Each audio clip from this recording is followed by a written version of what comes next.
好，来关注乌克兰局势。俄乌冲突进入第16天，周四，俄乌外长在土耳其会谈，虽未就停火问题取得进展，但俄总统普京表示，谈判已经出现了正面进展。与此同时，各方围绕乌克兰问题的接触沟通与外交斡旋也在推进。中国国委员兼外交部长王毅也分别同法国外长、意大利外长视频会晤，就当前乌克兰局势交换意见。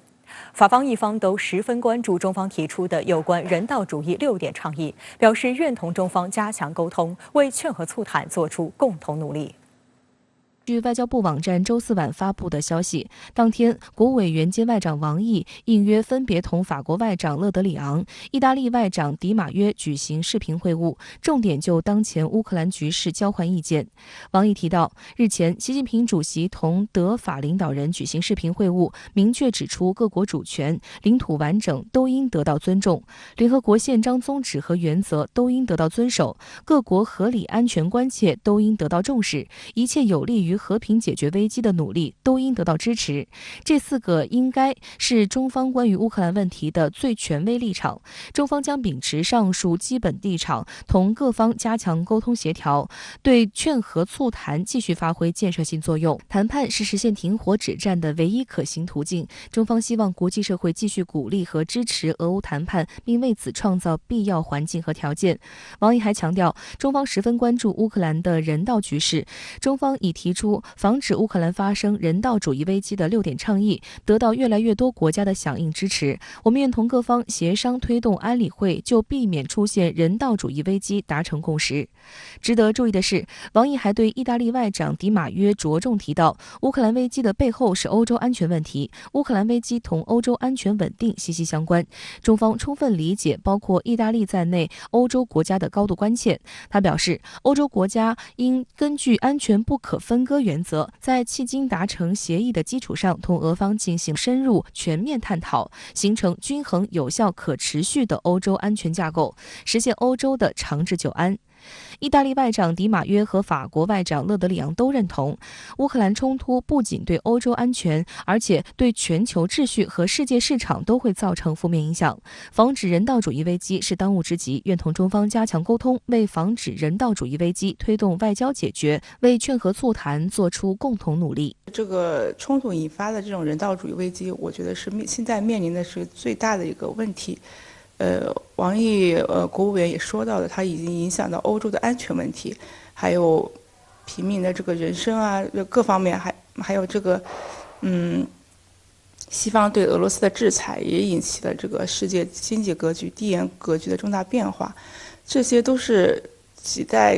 待我们要解决的问题。所以呢，我觉得我们中国还是从比较务实的角度出发。在俄乌局势持续动荡的背景下，欧洲正面临2战以来最大的难民危机，越来越成为国际共识。美国《华尔街日报》说，自俄乌军事冲突爆发以来，已有超过200万人逃往欧盟，绝大多数人涌向欧盟东部国家，每3秒就有2名乌克兰人进入波兰。目前抵达波兰的约140万人将在边境创建该国第2大城市。波兰媒体预测，随着冲突的继续，将有300-400万难民穿越边界进入波兰。此外，还有为数不少的难民进入了邻近波兰的匈牙利、摩尔多瓦、罗马尼亚和斯洛伐克。而意大利是欧洲乌克兰族人最多的国家之一，未来几周可能会有80万难民抵达。另外，截至周三，已有超过8万名乌克兰难民在德国登记。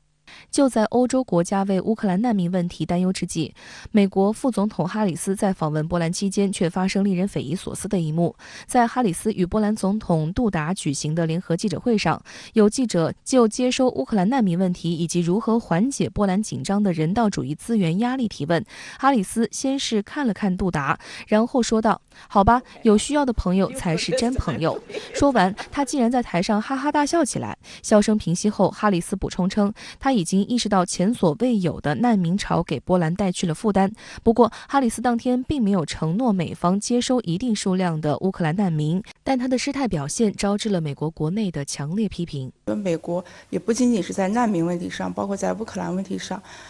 它这个隔岸观火的这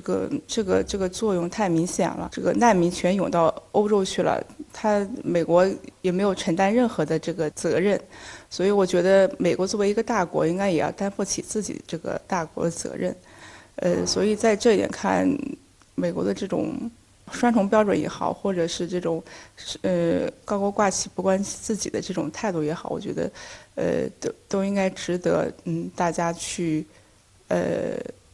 反对。带头禁止进口俄罗斯油气，更令欧洲人左右为难。欧洲大约40%的天然气和25%的石油来自俄罗斯，而美国进口俄罗斯的石油少得可以忽略不计。军事冲突令疫情下的欧洲经济雪上加霜，不少国家的物价已经涨到令人心痛。在德国，汽油价格已经涨到每升2.1欧元的天价，许多人抱怨每天上下班的汽油费是过去的2倍。超市物品的零售价也在呈2位数甚至翻倍增长，而且许多物品根本买不到。文章揭露，美国之所以在俄乌冲突中对俄罗斯采取更强硬的措施，是因为对美国本身影响较小，美国经济的内部弹性和灵活性也较高，而美国也是能源大国，又主宰世界金融。文章总结到，当欧洲滑入衰退，美国情况却更好。周四，俄罗斯总统普京就表示，西方能源价格上涨是因为他们自己的误判。Мы хорошо знаем, они призывают своих граждан затянуть пояса, одеваться потеплее и, в общем, указывают на те санкции, которые они вводят против нас, как на причину ухудшения положения у них.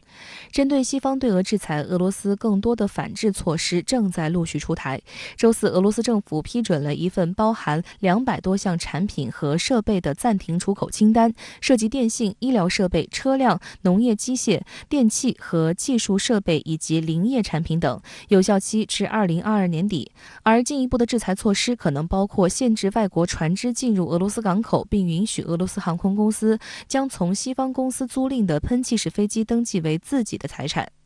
谈到对西方的反制裁，俄罗斯外交部副部长亚历山大·潘金表示，欧洲将感受到反制俄罗斯所带来的一波后果，但这些后果将不涉及能源，俄方不会拿能源作为武器，仍将依据现有协议履行相关义务。因为俄罗斯的制裁也不仅仅是头一次了，我觉得在这种漫长的这种制裁过程中，它已经形成了自己一套的这个有效的反制裁的这个能力。那么，但是这次的制裁是不同于以往的，可能对它的这种金融和技术更系统性的、更深入的去打击，所以对它的长远发展确实是一个很不利的一个影响。但是究竟俄罗斯政府能采取什么样一个更加这个有效的措施来应对，我觉得这个效果如何还是要观察。好，相关问题马上来连线特约评论员刘和平。刘先生你好。国委员兼外长王毅周四应约同法国、意大利外长举行视频会晤，就当前俄乌局势交换意见。那对此您怎么看？我注意到这几天来，王毅已经先后跟欧盟、匈牙利、意大利、德国、法国外长通过电话。而在几天前，国家主席习近平还在全国两会期间跟法德两国领导人举行过视频峰会，并重申了中国在俄乌局势中的原则立场。这些都意味着中国开始与国际社会共同出手，斡旋调停俄乌局势了。而在我看来，放眼当今国际社会，中国显然是非常适合充当调停人这个角色的。对于这背后的原因，我总结了这么几个。第一个是，在俄乌冲突已经超过了半个月的情况下，我们已经基本上可以确定，形势正式进入了僵局状态。这不仅意味着两败俱伤的情况会进一步加重，也意味着双方都有及时止损、找台阶下的必要。我认为这就是最近俄乌双方频频举行和谈的原因。但谈判几乎毫无进展，这客观上就需要国际社会发挥积极劝和促谈、结束冲突的作用。第二，在劝和促谈上，早前美欧表现得非常积极。但是随着俄乌冲突的正式发生，也就意味着美欧的前期劝和促谈工作已经失败。而在这个过程中，尤其是欧洲的法国与德国，由于未能阻止局势向着美国预言的方向发展，已经感到非常的气馁。随着冲突的正式发生，美欧不仅对俄罗斯打响了全面的经济制裁战，而且还为乌克兰提供了大量的武器，派遣了大量的志愿军。这些都意味着美欧事实上已经站到了俄罗斯的对立面，成为了冲突的当事方，失去了充当调停人的超然中立地位。第三，在这场冲突中，5个常任理事国有4个都直接或是间接地卷入了其中。中国这是唯一对俄乌冲突保持了相对中立地位的联合国安理会常任理事国。而且更为难能可贵的是，中国与俄乌2个国家都保持了相当不错的关系。俄罗斯是中国背靠背的战略伙伴，而乌克兰是中国“一带一路”倡议的重要通道。这也就意味着这2个国家的冲突持续下去，并且相互消耗下去，对于中国来说也是重大的损失。因此综合以上理由，我认为中国不仅有必要站出来充当调停人，而且比美欧更适合于充当这个调停人。那在您看来，这场俄乌冲突又会对国际局势以及中国的战略生存环境带来什么样的影响呢？您认为中国又应该如何来应对？我认为从俄乌冲突正式发生的那一刻起，整个世界秩序就已经发生了质的变化。乌克兰回不去了，俄罗斯回不去了，俄乌关系回不去了，冷战后的欧洲秩序回不去了，俄欧关系与美俄关系回不去了，整个世界都已经没有办法回到从前了。第一个是俄罗斯面临的国际地位与国际生存环境将发生天翻地覆的变化。即使在未来某一天俄乌正式结束了，俄罗斯与西方的全面对抗也不会因为正式的结束而结束。西方国家已经公开放话，这一次一定要在经济上彻底搞垮俄罗斯，在政治上彻底边缘化俄罗斯。第二，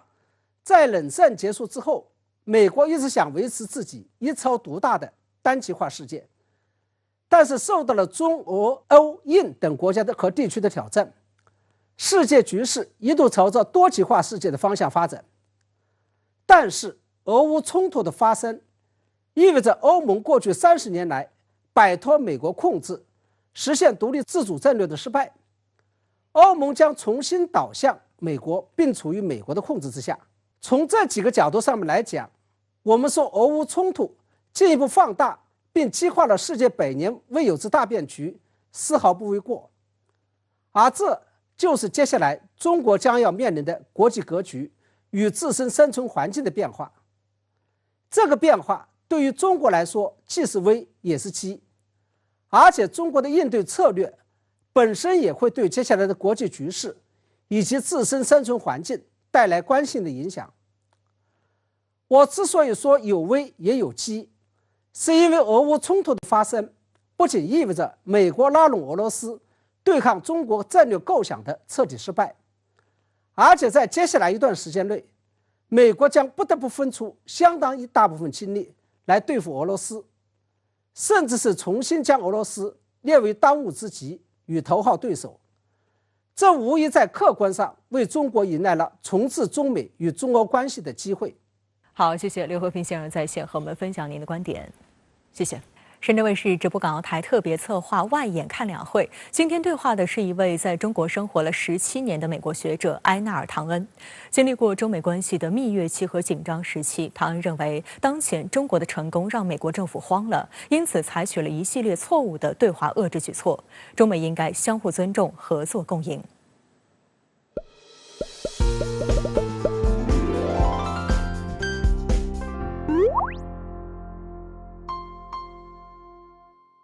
1960年，埃纳尔·唐恩出生在美国马萨诸塞州剑桥市。1999年第一次来到中国，并于2005年开始在北京生活。而今年是美国时任总统尼克松访华及上海公报签署50周年。尽管当年的唐恩只有12岁，但对这段中美关系的往事，他仍然深有感触。I'm sure you personally experienced Nixon's visit to China. So could you recall some memory about that? And what does this mean for China-U.S. relations today?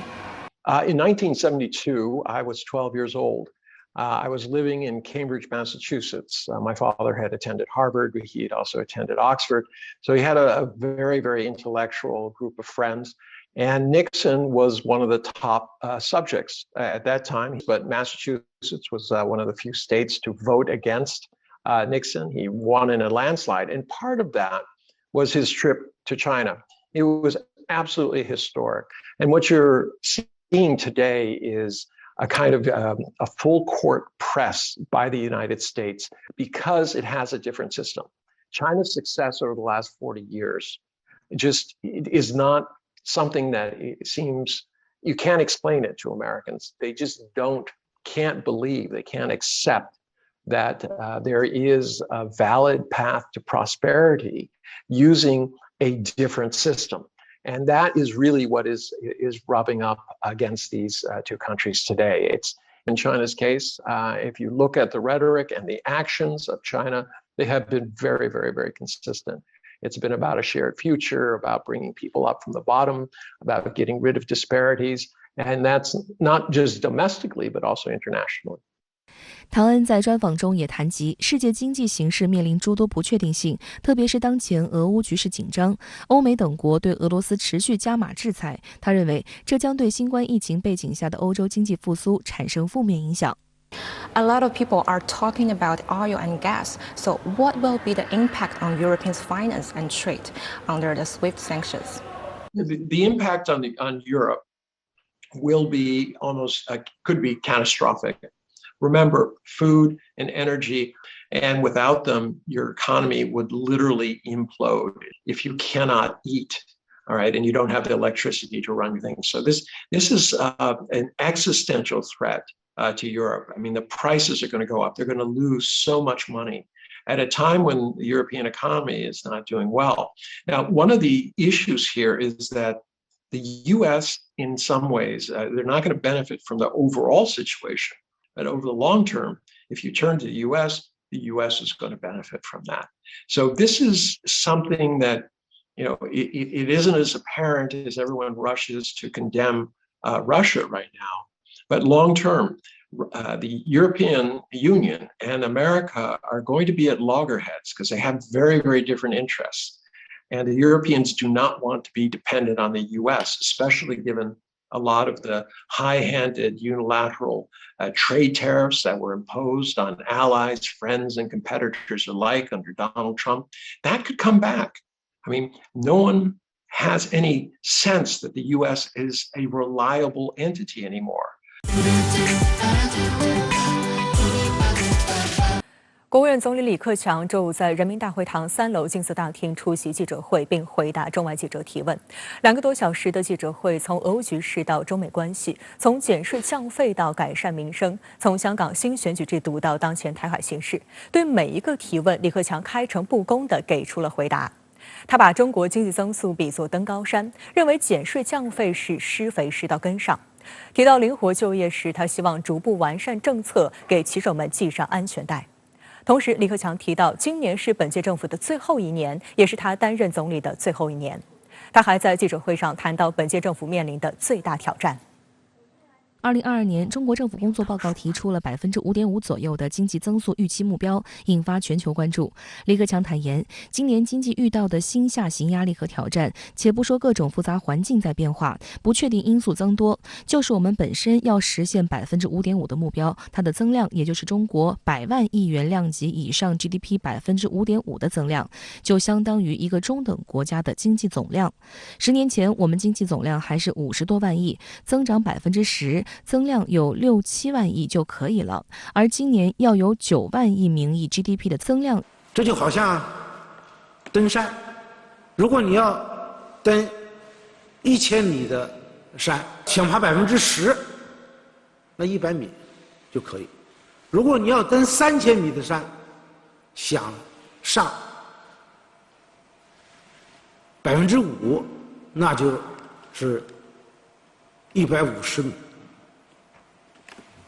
而且条件也变了，气压低，氧气少，看似放缓了，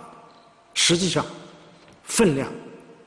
更重。李克强说，实现5.5%左右的增长，这是在高水平上的稳，实质上就是进，是不容易的，必须有相应的宏观政策支撑，比如财政政策。我们今年采取的举措，不仅是应对短期的，也是立足当前、着眼长远的。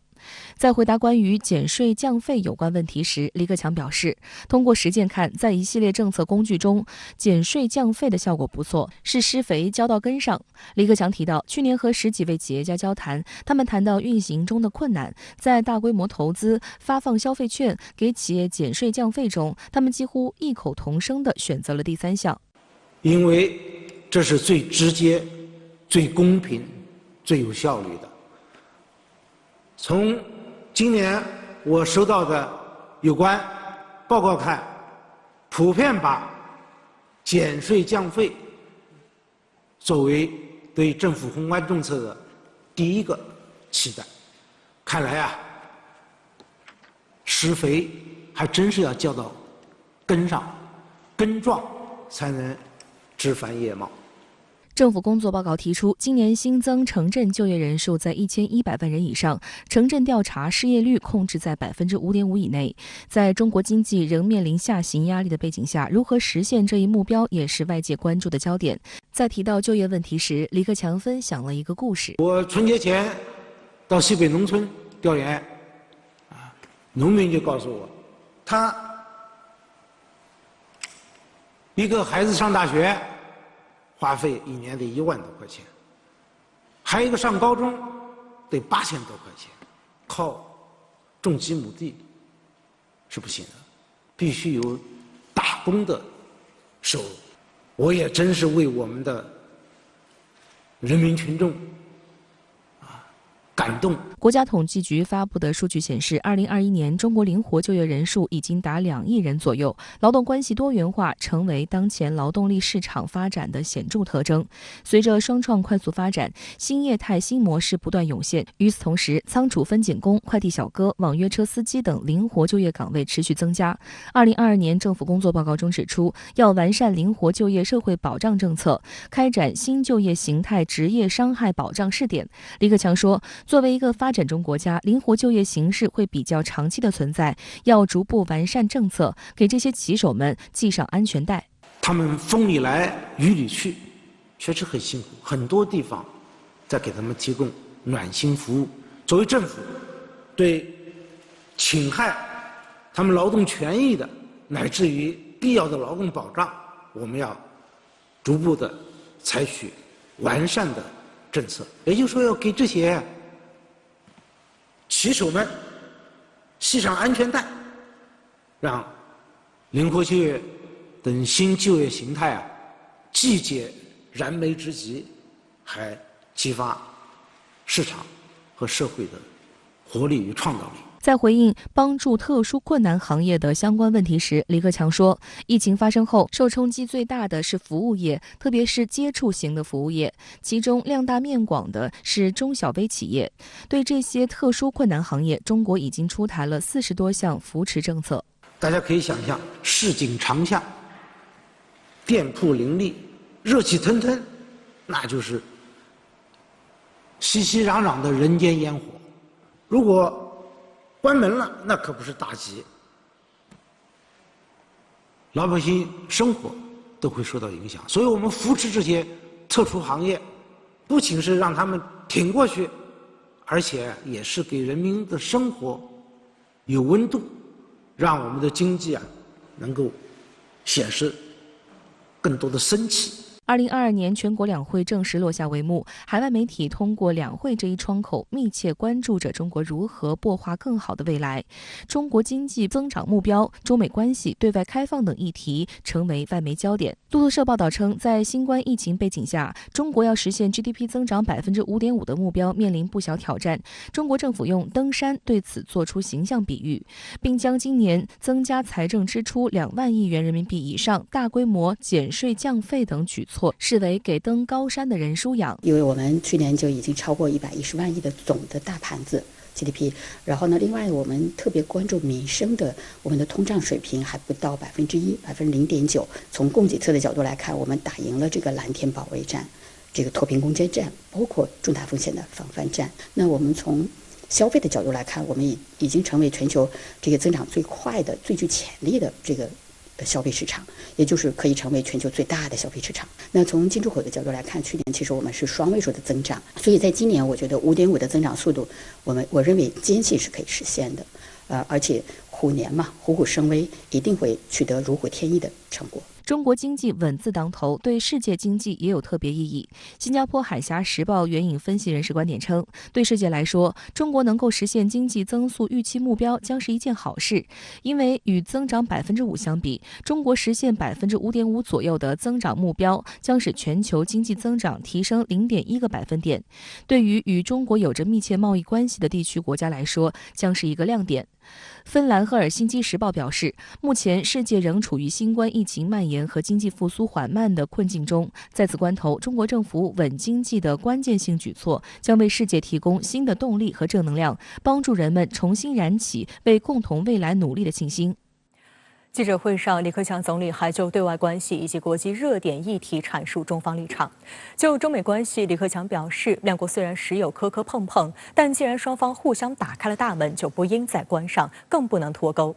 在谈及对外开放时，李克强强调，长江黄河不会倒流，无论国际风云如何变幻，中国都会坚定不移地扩大开放。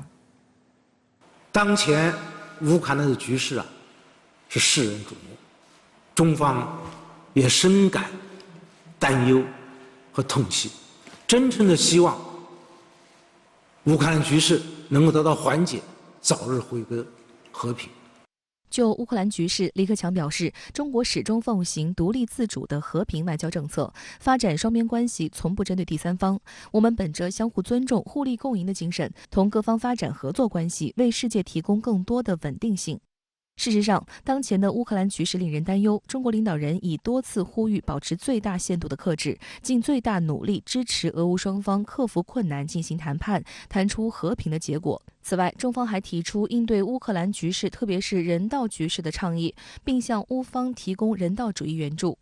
而对于英国路透社记者提问称，在俄罗斯面临制裁的情况下，中方是否会进一步对俄罗斯提供经济、金融支持？是否担心这样做会受到来自其他国家制裁的负面影响？李克强回应称，中方主张各国主权和领土完整都应得到尊重，联合国宪章宗旨和原则都应该得到遵守，各国合理安全关切也应该得到重视。中方据此做出自己的判断，并愿意和国际社会一道为重返和平发挥积极的作用。当前世界经济受疫情冲击的影响已经很艰难了，有关制裁会对世界经济复苏造成冲击，对各方都不利。中方愿为维护世界的和平和稳定，促进发展繁荣，做出自己的也是建设性的努力。全国两会的总理记者会上，中美关系都是一道必答题。今年恰逢尼克松访华50周年，也是中美3个联合公报中的《上海公报》发布50周年。半个世纪过去了，两个关系虽然时有磕磕碰碰，但是一直是向前发展。我们还是希望双方按照两国元首在去年年底视频会晤时达成的共识，要相互尊重，和平共处，合作共赢，以理性和建设性的方式，妥善地管控分歧，尊重彼此的核心利益和重大关切，还是要多对话、多沟通。既然双方互相打开了大门，就不应再关上，更不能脱钩。尼克松总统对中国进行破冰之旅，两国关系迈出走向正常化的重要一步。然而50年间风云变幻，国际形势发生重大变化，尤其是近年来，随着中国综合国力和国际影响力的全方位增强，美国也已将中国视作首要战略竞争对手，中美关系跌入50年来的最低点。去年，拜登政府甚至宣布，由尼克松访华所开启的对华接触时代似已终结，两国正进入激烈竞争的时期。面对国际格局和中美关系态势的重大变化，重温过去50年中美关系正常化及不断发展的历史进程，对于当前以及未来一段时期中美关系仍具有重大的启示意义和现实价值。去年，两国贸易额超过了7000 500亿美元，比上年增长了3成。这说明什么？中美合作领域是广阔的，是有巨大潜力的。如果美国放宽对中国的出口限制，双边贸易额还会更大，两国和两国人民都会从中受益。中方愿同美方一道，择宽处行，谋长久利。近年来，在促进共同富裕的战略背景下，针对反垄断与防止资本无序扩张，金融监管部门出台一系列政策，并加强互联网平台公司金融活动的审慎监管。这些举措引起了境外资本的担忧。对于中国政府会不会进一步加强对企业行为的限制，如何降低投资者的忧虑等一系列问题，李克强总理作出回应。我们说，共同富裕那是要共同奋斗的。对外开放的政策，中国没有，也不会变，而且我们的外商投资法都有明确的规定。要说变，那只会向有利于扩大开放、有利于投资贸易的方向发展。外商来华的确发展了自己，但也给我们带来了投资、销售渠道，带来了我们需要的商品，对大家都有利。我们为什么要限制呢？在记者会的最后，李克强总理再次作出承诺：中国对外开放的大门绝不会也不能关上。无论国际风云如何变幻，中国都会坚定不移地扩大开放。长江黄河不会倒流。中国这40多年从来是在改革中前进，开放中发展。只要是有利于扩大高水平开放的事情，我们都愿意积极去做，而且要坚定地维护多边贸易体制，这也是我们自身发展的需要。好，相关马上来连线特约评论员管瑶，管先生你好。国务院总理李克强今天在13届全国人大5次会议闭幕后出席记者会，集中回答了国内外记者提出的13个问题。那管先生，您对总理记者会印象最深刻的是什么？那么就这场记者会，我个人印象最深刻的还是对中国扩大开放的再一次的坚定重申。总理在回应最后提问的日本共同社记者时说了这样一段话：我明确地告诉大家，无论国际风云如何变幻，中国都会坚定不移地扩大开放，长江黄河不会倒流。那这也是今天刷屏点击最高的记者会的金句，许多媒体都在即时报道中用了这2句话来做标题。那为什么这样的表达被全球媒体共同关注呢？因为它展现了大国的一贯姿态和坚定立场，而这呢，恰恰是在100年未有大变局下，在世界进入到动荡变革期，在大国博弈日趋激烈之际，国际社会最乐见也是最希望听到的中国声音。这正是外部世界对中国的最大的期待。那么问题来了，扩大开放仅仅是在展现姿态吗？不，李克强说了，这是我们自身发展的需要。中国从来都是在改革中前进，中国对外开放40多年了，发展了自己，造福了人民，也有利于世界。那么这是个机遇的大门，我们绝不会也绝不能把它关上。所以改革开放至于中国，它是关键一招，更是国家的信仰，也是呢我们战胜各种困难挑战的信心保证。今天这场马拉松记者会，李克强回答13问，那么9个提问机会留给了包括港台媒体在内的境外记者。我想这本身就是大国总理在以身作则，在践行开放的一个细节的见证。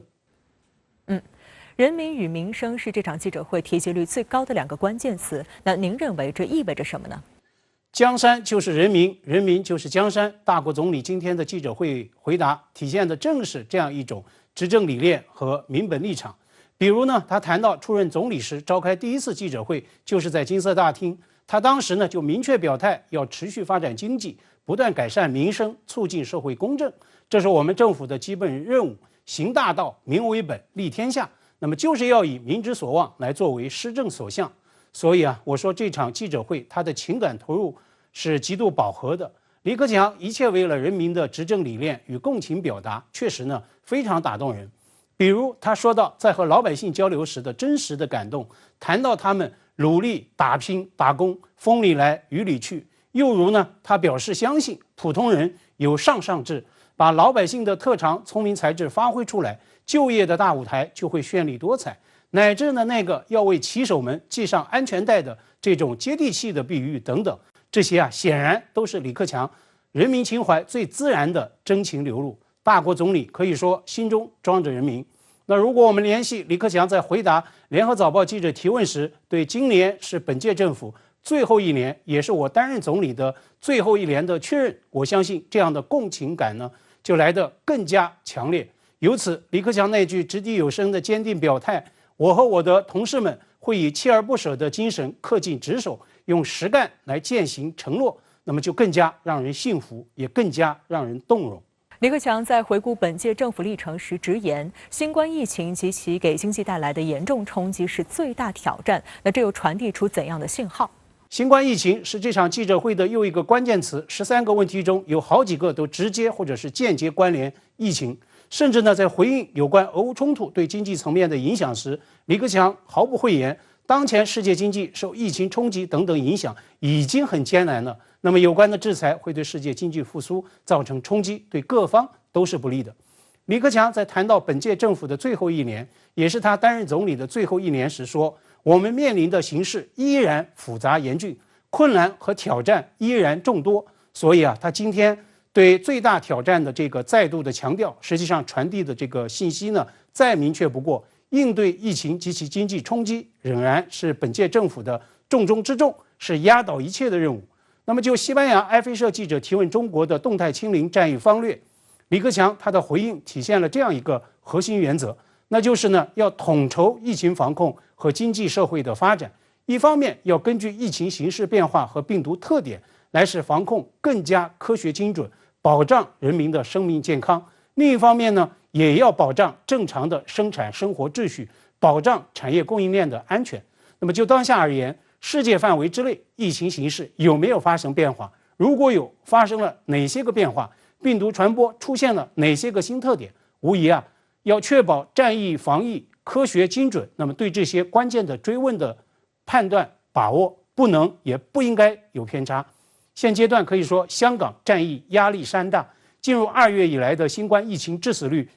已经在全世界范围之内居于最高位。今天李克强在地传递出最高层的特别关切，强调中央政府每天都在关注香港疫情，十分惦念香港市民的生命健康和安全。特区政府呢，要负起抗疫主体责任，中央政府会全力支持香港抗疫。那么相信担起主体责任的香港特区政府，有中央的全力支持，有内地资源的驰援加注，有700多万市民的努力配合，一定能够打赢这一场疫情生死仗。好，谢谢管尧先生在线和我们分享您的观点，谢谢。